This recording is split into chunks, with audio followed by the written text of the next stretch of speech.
Bonjour à tous, bienvenue. Aujourd'hui parlons de Jupiter, toujours avec la notion d'analogie. Alors comme on l'a vu précédemment, Jupiter est la planète la plus grande du système solaire. Donc on va parler ici très souvent d'abondance, de croissance, d'expansion. Voilà, ce sont vraiment les attributs qu'on lui reconnaît habituellement. Jupiter est vu ainsi comme le grand bénéfique parmi les 7.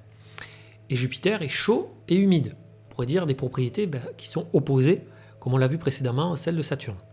Alors selon sa place dans les maisons, Jupiter va nous donner ce qui augmente en qualité. Mais il ne faudrait pas tomber dans le piège où, du moment que Jupiter est impliqué quelque part, on va dire que tout est merveilleux, tout est super, etc. Pas forcément, ça dépend ce que ça touche.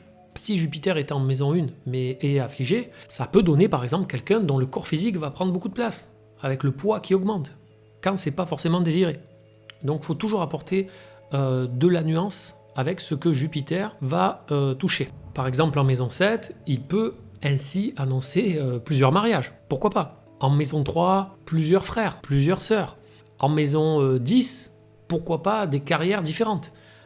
Au niveau du métier, ça peut concerner des activités qui sont liées à l'enseignement, souvent liées au droit. On peut trouver des avocats, on peut trouver des personnes qui évoluent dans ce genre de domaine, donc des juges, des personnes qui sont liées aux finances aussi. Au niveau des humains, on va retrouver les enfants. C'est vraiment le significateur général des enfants Jupiter. Si Jupiter est en maison 5 par exemple, en Cancer, pourquoi pas, avec des bons aspects, alors là, on peut se dire que le natif aura une vie qui peut être avec beaucoup d'enfants. Mais donc voilà, lorsqu'on veut toujours répondre à la notion enfant, on peut regarder Jupiter en premier lieu, ça va donner souvent quelque chose de très juste par rapport à la vie de la personne. Ça peut également signifier des amis puissants, des personnes haut placées, des personnes très fortunées, le gouvernement aussi.